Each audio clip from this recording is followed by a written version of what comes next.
Hi, folks. Ryan Honeyman here from Lift Economy.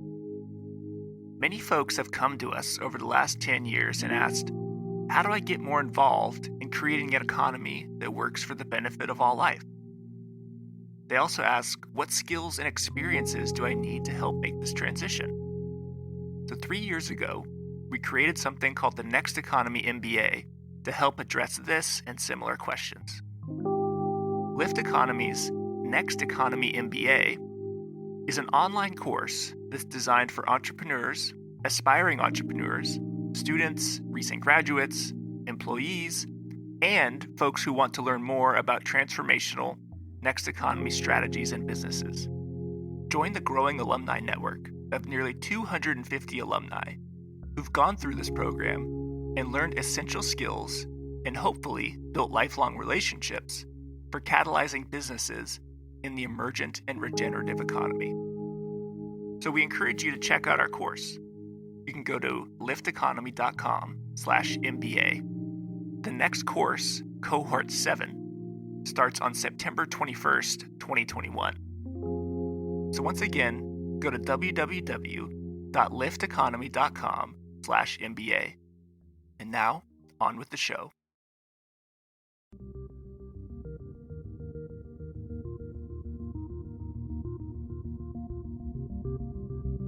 Welcome to Next Economy Now.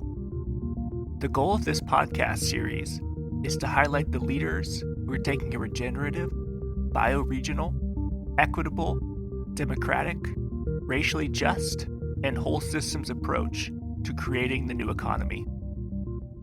Fred, welcome to the show. Hey, Ryan. So Fred, we've known each other for a few years, but maybe for folks who don't know, I know this is a hard question because on your LinkedIn, you're one of the people who has the best description of what their job title is. It says, or I think it's parentheses, experimenting in life without a job description. So how would you describe what you're doing these days? It is really hard because I really no longer have sort of one job identity. I'm a father of two young children. I live a pretty quiet life in upstate New York in a wonderful community. And professionally, I've had sort of two larger projects in recent years. One that you might or might not even know about because it's mostly been in French, around the topic of how to communicate with the soul of babies before they can speak. So it's a whole different part of my life. And then probably the part of my life that makes that we are having this conversation is that I published a book in 2014 called Reinventing Organizations that just became this totally unexpected sort of worldwide success, just word of mouth. And has just been a wonderful adventure. And before writing the book, I researched a number of truly outstanding organizations whose founders or leaders were sort of dissatisfied with, the way we're supposed to run organizations, what we're being told in business schools. Like that just didn't feel right for them. They had often done quite a bit of a personal, sometimes even spiritual journey. And from that perspective, we're just relating with people and the purpose of their projects in entirely different ways. And so they no longer wanted to be sort of the lone person sitting at the top of the pyramid. They no longer wanted to be shouting down orders. So there's a whole bunch of things they no longer wanted to do. And then they started really sort of throwing all of that out. And of course, it's easy to throw things out, but then, what do you put instead? Like, what are the practices for people to collaborate in productive ways? What was so striking for me in that research is how extraordinary these organizations were that they, ended up, creating with these new practices and processes they put in place. But also how often strikingly similar these organizations were in their practices, even though they didn't know of each other. And so that really made me feel as if, these different organizations were somehow tapping into sort of the same, whatever you want to call it, perspective, worldview, consciousness that is just emerging at this very moment in time. And that's just been, extraordinary for me to research. And it's made that I look at organizations in a whole different way now. And that's what people tell me very often that we've read the book is like, once I've seen this, I can no longer unsee it, And so I look at traditional organizations in a very different way, like, almost as if they were sort of pathetic or so, or at least in bad need of upgrade. And what's been extraordinary now is to see that there's just probably hundreds or thousands of organizations that I hear of that, are in the middle of pretty radical transitions, and the stories there are just extraordinary. Yeah, I recently saw a video of you doing an interview with the Dalai Lama. Could you maybe describe how was that experience, just sitting next to the Dalai Lama and trying to explain reinventing organizations to him? Yeah, as I was preparing this, I was wondering. So this was sort of part of the conference where you're supposed to share, some of your findings and research with the Dalai Lama, and I was just like, wondering, like, how do I even talk to, His Holiness? Like, hey, Dalai, let me teach you one thing or two about organizations, like, in case you're still running your whole thing a bit autocratically, like, it was a pretty extraordinary experience. I mean, for one, if I'm really honest, like, this is just a wonderful mark of recognition. For me, this is more sort of interesting as a recognition than, whatever, being a Harvard Business Review or, like, and just he was tired that particular day, but, he asked his translator to translate pretty much everything. So there seemed to be sort of keen interest, even though that's not, particularly his field. And the reception I just received from the audience, there were 2 standing ovations. I mean, there's just something that happened, 2,000 people in the room and, all these people standing. I mean, there's just something that happened that day. And that I don't talk often, even though I really like to do it. But I think there's something around this message that is just so hopeful in a time where, we see all of our current systems sort of crumbling and, being at the end of their life cycle. And so I think one of the reasons for this really unexpected success of this book is simply that so many of us are sort of yearning to actually have a little bit of clarity of, what's the way out? What is on the other side? What is the new systems that are currently emerging? And I think that happened that particular morning with the Dalai Lama. I didn't see at the end of the video, but did he start to respond to your explanation and kind of give some thoughts or opinions on it? Yeah, I think he was interested by some of the things he was also warning, and I think it's a perfectly valid warning, to think that any model, will fit everyone. It's just deeply part of his thinking, also when it comes to religion, right? That, it's good to have this diversity of religions, right? It's good, that people are where they're at. And so I don't know if he felt that maybe I was presenting this as sort of, this is the only way forward, or this is the only, or if he was just more broadly saying, we have all of these different ways to think and run organizations that I write about in the first part of the book. And each one has had its merits in history. And so I think he was spot on. I'm never trying to convince anybody who isn't already open to seeing this, about these new ways of operating, because to more traditional folks, to more traditional CEOs, this just sounds so radical that it's crazy. Right. And for other people who have been ready for this and who've been suffering with the existing model, they just read it and it's just obvious. They just go like, of course, this is what we need to do. Right. So it's really interesting, depending on how we look at the world, how the same practices can seem totally crazy or just the most obvious thing to do. I'm curious, it's been 2 or 3 years since the book was out. The first year after was when I first heard about you and reached out. And there's a lot of, I think you had a New York Times article, and I know you were doing a lot of public speaking. I'm curious, in the last maybe year or 2 years, what's sort of been your experience with the longer tail of the book's impact? Have you continued to see it? Yeah, so, I self-published a book. There was zero marketing. I'm not on social media. So, I mean, it was the kind of book that is really doomed for failure, because like that's exactly what you're not supposed to do when you self-publish. But I was just lucky that it was picked up by word of mouth. So it never had sort of a wild peak or anything. Actually, the article you're referring to in the New York Times, I think was just in the online edition. And it was so there have been no articles at all in any major publication. So it's just been sort of this steady rise, and it's just now sort of plateaued, but it's staying at the same plateau. So it's not really going down. And now all the translations are coming online, and some of the translations are just selling like crazy because they have traditional publishers who do more traditional sort of marketing and pushing and stuff. So I'm curious too. I'm curious too, like, how long will this last? I always thought the books have life cycles and this should have dropped already, but it's still going nicely. And it's really strange because, at some level, the majority of people have never heard about it, like in mainstream business, right? It hasn't been picked up on. And at the same time, there's like 200,000 copies that have been sold. And so within circles that are open for it, I think pretty much everyone starts to know about it. And it's almost become, people throw around words like teal and so I do feel that in those circles that are open for it, it has really served a function of changing the narrative from, what was broken with management to what is possible. Just for folks who don't know, some of the companies, at least in the US, that are particularly Patagonia, I know Buurtzorg in the Netherlands. Are there other companies perhaps that have emerged that you've seen as like, ooh, I could include them if I wrote the book now? Yeah, there's 1 or 2 companies that I said like, oh, shoot, I would have loved to hear about them. There's one company that does amazing things in the field of, wholeness, how to allow and bring wholeness to the interactions in the organizations and to people. And it's a company in Los Angeles running movie theaters called Decurion that was written about, that I discovered through Bob Keegan at Harvard, who wrote a book that included this company. And there's a number of 1 or 2 other ones. There's also, like, just where you are at, maybe you know them.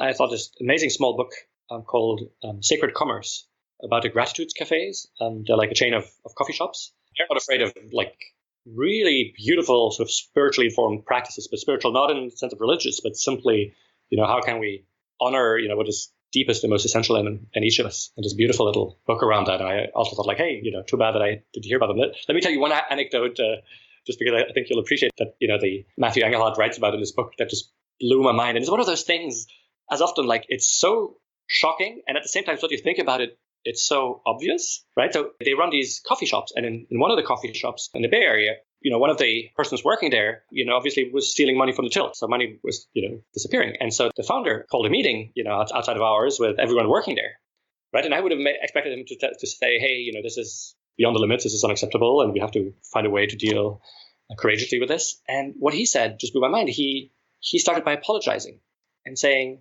I can't believe that with everything we're trying to do, I haven't been able to create a space that is safe enough for a person who's obviously in real difficulties, in real dire straits, to be able to voice that. And that person felt like he or she had to steal money because he or she couldn't talk about. And what a failure on our part that we haven't created a space that is safe enough for people to show up whole and to share where they're at in the difficulties and for us to collectively seek for solutions. But this just blew my mind. And, the stealing stopped. Nobody stepped forward to talk about it. But then like a year or two later, a person resigned and said, hey, by the way, at the time it was me. And for all sorts of reasons, I wasn't able to come forward with it. But the stealing stopped. And, everybody, it's just I thought it was just such a beautiful. I love that story. But coming back to your questions about, other organizations, what I'm also just excited about is to hear about all these organizations who are in the middle, of fundamental transitions inspired by my book, or sometimes, they didn't need my book, or the book was just one more thing to help them along the way. And frustratingly, some of the really big ones, like there's some organizations, 6,000 people or 60,000 people, who are really doing big things and they don't want to go public about it, which is a bit frustrating for me. For instance, here in the US, there's a Wall Street listed US-based but global manufacturing company that has like 6,000 people. They have something like 60 locations around the world, but they're Wall Street listed, and so they don't feel like they want to go public about it because probably most investors wouldn't understand what they're trying to do. Sometimes it's a bit frustrating. There's a number of organizations in Europe, and there's 60,000, 200,000 people who are doing really radical experiments, and again, they don't want to go public about it, and it's burning my tongue to say more about it. But So that is, I think, an interesting reflection on our times where there's a number, not hundreds, but a handful or two of CEOs of really large organizations who really understand that the system is broken, which I didn't think they were ready for yet. But some of them are really ready to say that. And simply, they feel like the press or certainly the investors would give them a very hard time. So the times are ready and aren't ready, right? So they're ready for all of the privately owned companies, and there's lots of them out there and who feel totally open to talk about it because the owners are happy to talk about it. But when it comes to the big elephants, it's just sort of at this tipping point, I feel. Yes, it's kind of similar to the B Corp movement where there's larger companies who are looking at it. And there's actually just one company that went public as a benefit corporation. So they now have this legal duty to consider more than just profits when making decisions. And there was a big fear that when they did that, or whoever did it first, Wall Street would punish them because it's sort of like they don't understand a company that would consider more than just profits. But the company's doing fine. It's called Laureate Education. But it's kind of curious that, like you said, we're almost in between two stories. I've been reading, do you know Charles Eisenstein? Yeah, of course. Yeah. The story of separation, right? Now we're kind of coming to the story of interbeing. Very interesting.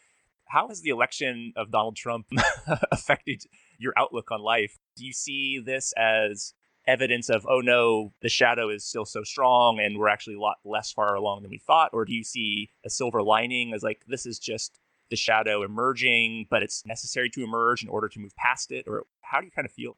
I had just moved to the United States 2 or 3 months earlier, so it really was a shock for me. And I really felt down for quite a while, so it did affect me, especially knowing that it wouldn't affect me in the sense of, I would probably be one of the last to be affected because, I'm white, I'm self-employed, and, I have all sorts of privileges, quote unquote, right? And so many people would be hurt before I would. But it came on the tail of when I moved here, I started reading quite a bit on race because I wanted to understand, as a white man moving to the United States from Europe, what race is like. And I still plan to read in the same way about Native Americans, and so there are these two sort of huge founding crimes of this country, right?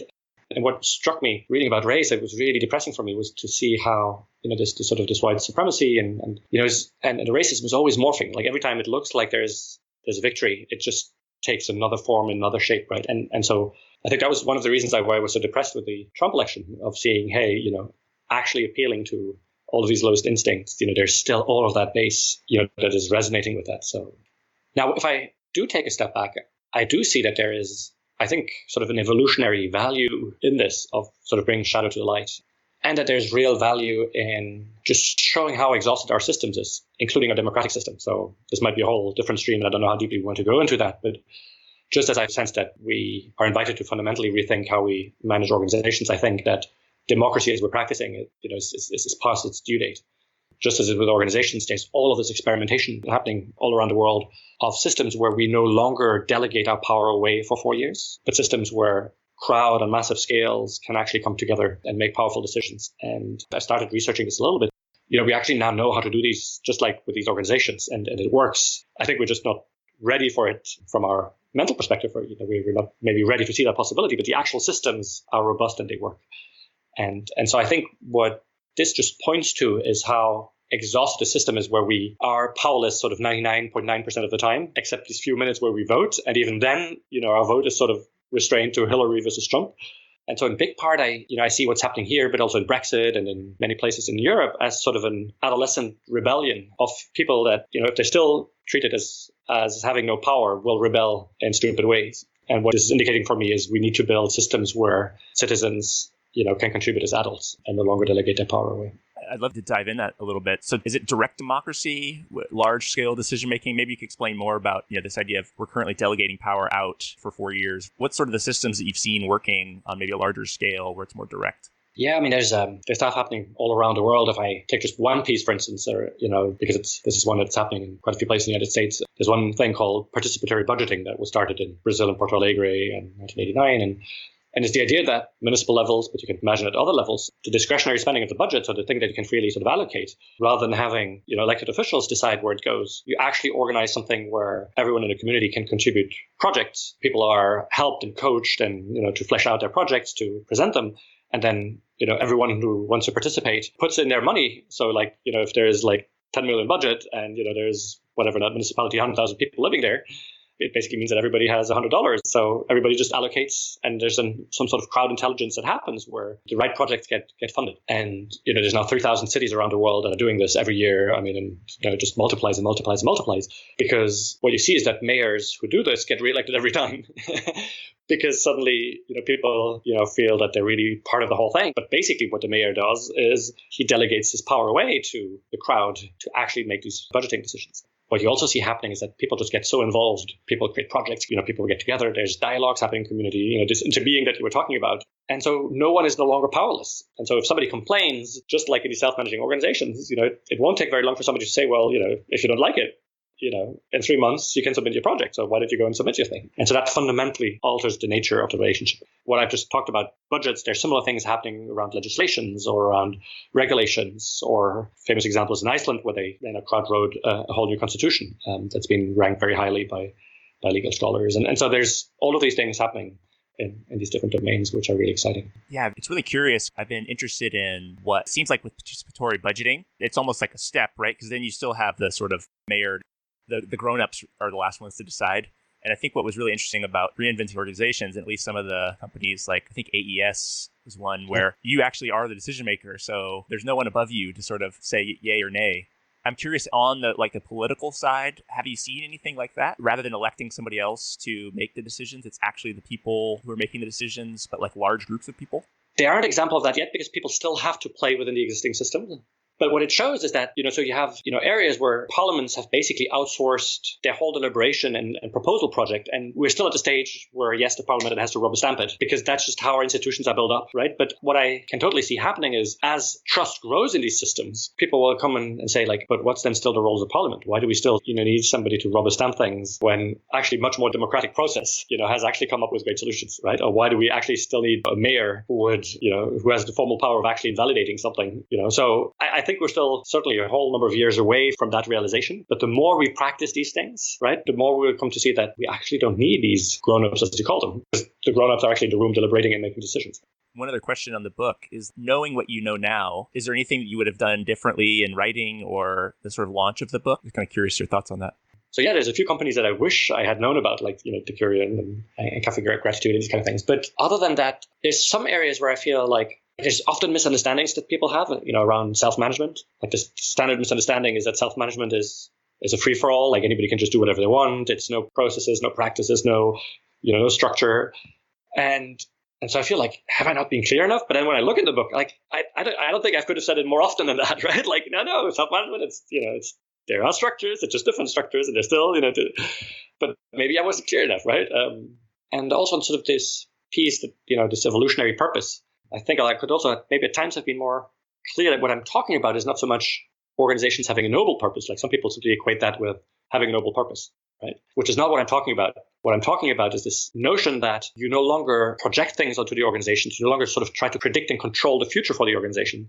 You're actually sort of constantly sensing and responding by listening to the purpose of the organization. And so some people sometimes, I think, still make a shortcut of thinking that just means having a noble purpose. And then we can still continue doing our 5-year plans and sort of, strategic planning the old way, which is not what I was trying to convey. Because really, I think you've written an article about this, right? What Reinventing Organization talks about is really sort of the internal practices, is basically management, right? What I'm not really talking about is what these organizations do in the outside world, like how much they participate in, regenerating, the biosphere and, what they do socially outside of the organization, which is, what B Corps, are about, and which is really the stuff that you're involved in these ways. These two things are very complementary, right? So what I was looking for was really mostly sort of the internal structures and practices.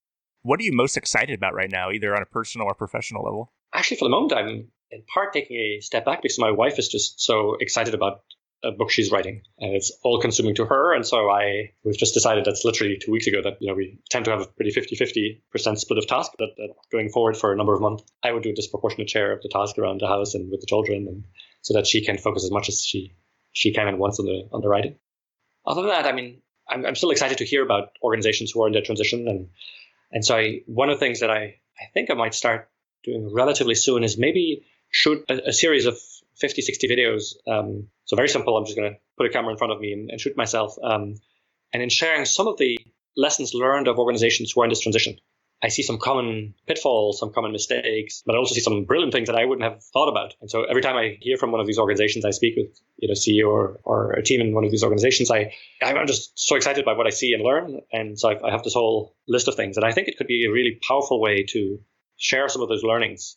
Because I'm tired of writing, I feel like these videos could be a very easy way for me to do this, and also a very easy way for people to share it. Like I could totally see somebody in an organization watching one of these short videos and going like, "Whoa, this is exactly sort of the trap that we're falling into. Hey guys, everyone needs to see it." And a video might then be a much easier way to share it than a new book. So that's one of the things that I will probably do next to the other things. I'm pretty involved here in my local little eco-village and spend a lot of time with my children. So just very few hours I have. I'm trying to stay abreast somewhat with this overload of emails I receive, and maybe I will continue researching a bit on these new forms of political governance, and maybe that has a book in it at some point.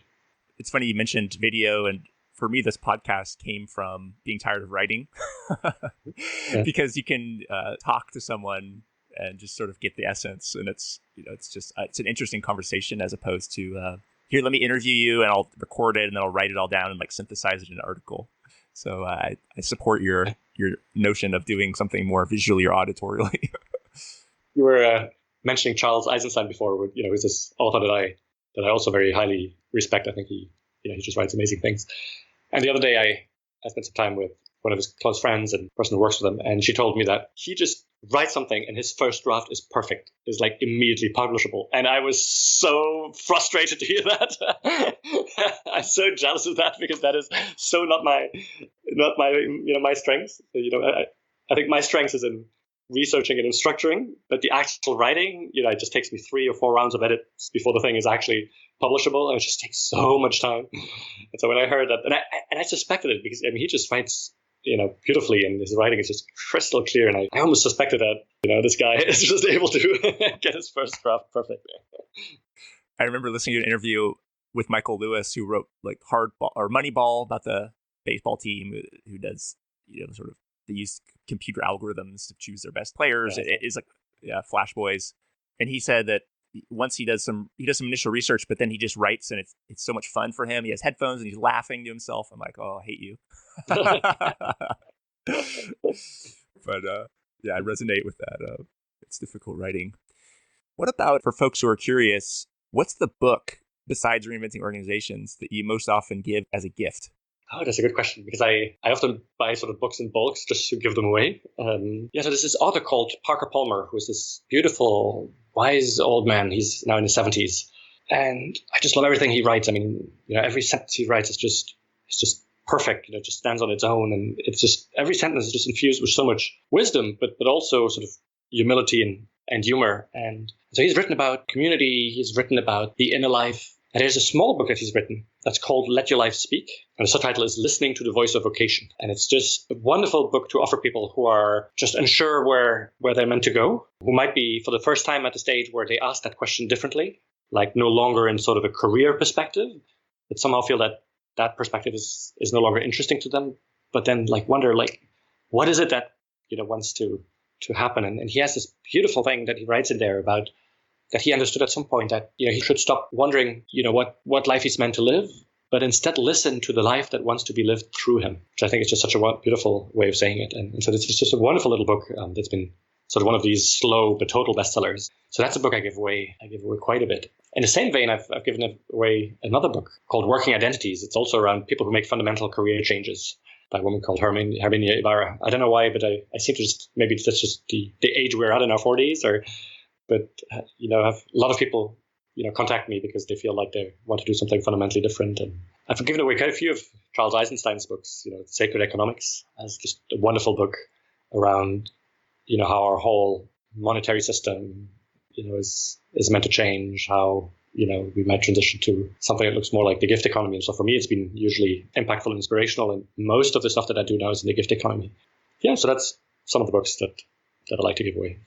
Are there other thought leaders or folks that you look to as sort of this person or this organization is living the next economy or the sort of the future of business? Are there folks who are either individuals or organizations that come to mind that you look to for inspiration?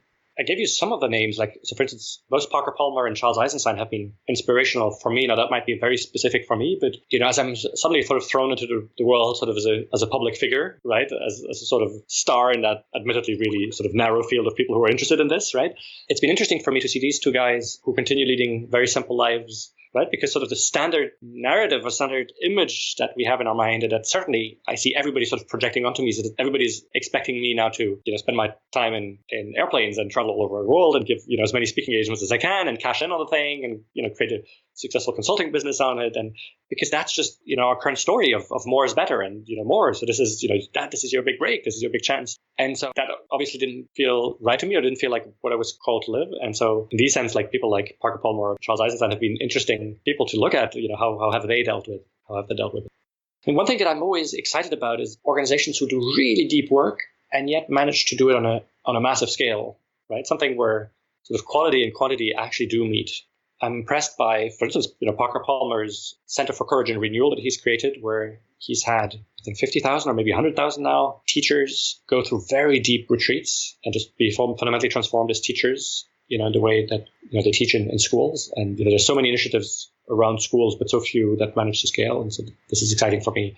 Or simply, the nonviolent communication. I've always been a huge fan of this, and when you just see what impact they're having in the world. And so I was totally honored and amazed when I heard that Reinventing Organizations was sort of one of the big inspirations for their reinvention for the Center of Nonviolent Communication. And they seem to be, if they really pull off sort of this new governance model that they have in plans, it's just going to be amazing. Or maybe, I don't know if you know the Mankind Project. It's this thing where this organization, nonprofit, that helps organize sort of rites of passages for men, with this idea that we've lost track of what sort of a healthy masculine is like. Right, in a narrative, we no longer want sort of the bully, the man that that is close to his emotions, the macho man.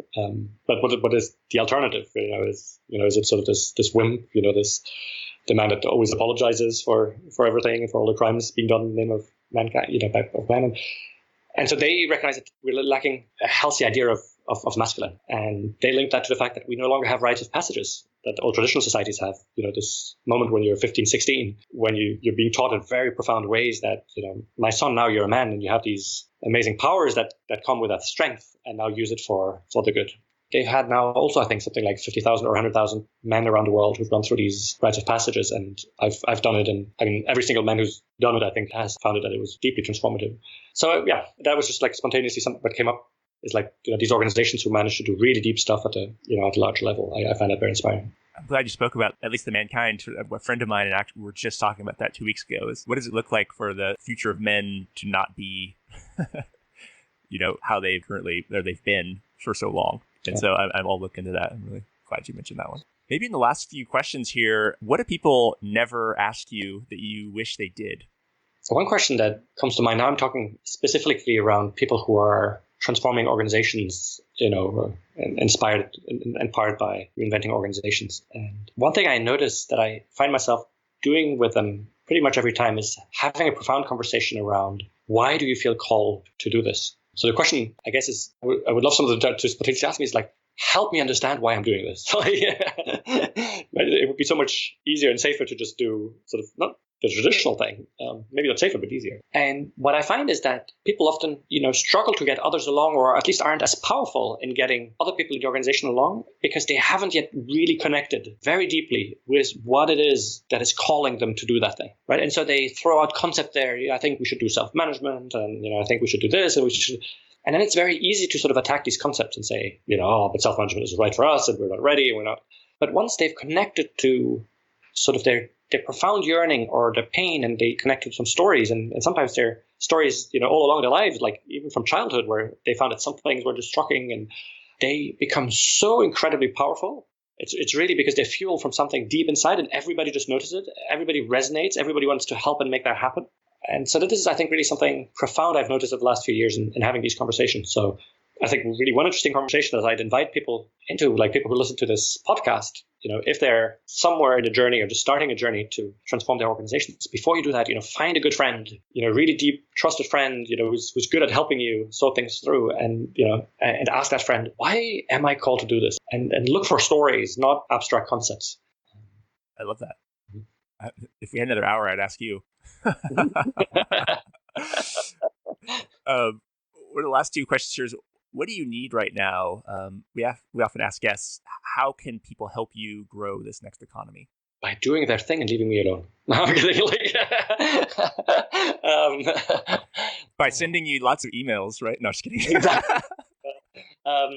No, by just going out there and doing stuff. So what I've been trying to do is encourage other people to just go out there and do things. And one of the things that have happened, there's a whole newsletter and media hub called Enlivening Edge that has grown around the book. And one of the things is I haven't done anything for it. It's just people who felt that needed to happen, and they did it. And other people are doing meetups, and other people are creating, book clubs, and other people are doing CEO meetups. And I just encourage everyone to just go out there and do it. And I don't want this whole, the potential of all of this to be limited by sort of the few hours I can give it in a day. So by any means, go out there and make stuff happen. So just for folks who would like more information, it's enliveningedge, I think, .org. Yeah. And then there's the Reinventing Organizations website. Maybe just a few of the websites that are there's more. A website called Reinventing Organizations that has all of these links.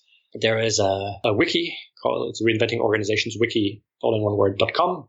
That sort of details these practices, and there's a group of people who are starting to do research on more organizations to fill the wiki with more knowledge. But the idea is to have sort of a central repository with more details than the book can have on each of these practices. Okay, so how do you make decisions in these organizations, and what do you do about budgets? And so I think that's a wonderful resource. And then I think the most important thing I think that needs to happen right now is that we share more stories. So I think that we're at this sort of tipping point for the narrative to change. Right. So when you talk about now organizations of thousands of people and no hierarchy whatsoever in a traditional sense, only natural hierarchies, no bosses, no subordinates, today that still sounds crazy. But the first time you read an article about an organization who does that and that is really successful, you go like, what? And the organization is successful? That sounds crazy. But the second time you read about that, you go like, that's interesting, so that's maybe not so crazy, right? And then the third or fifth time you go like, that just becomes part of the narrative, right? And maybe at some point, we'll have a tipping point where people go like, so you still have like a hierarchy, you still have a pyramid? Oh, okay, that's okay, And so I think one of the most urgent tasks right now is to write and write and write. And so I just love to see journalists, go out there and write things, and they can actually contact me, and I will respond and give the names of organizations to to research. But I'd also love to invite organizations who are in the middle of their transformation to write about it and write blogs about it. There's one or two organizations who've done that. Offer and Fitzy is sort of smaller tech organizations, and they've had quite a following of people really following along. And so that to me seems the most crucial part. So yeah, taking back to your question, that's I think what people really can do to sort of further this movement.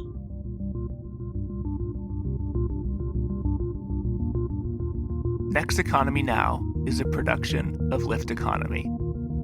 To listen to all of our episodes, go to lifteconomy.com/podcast. That's LIFT economy.com/podcast.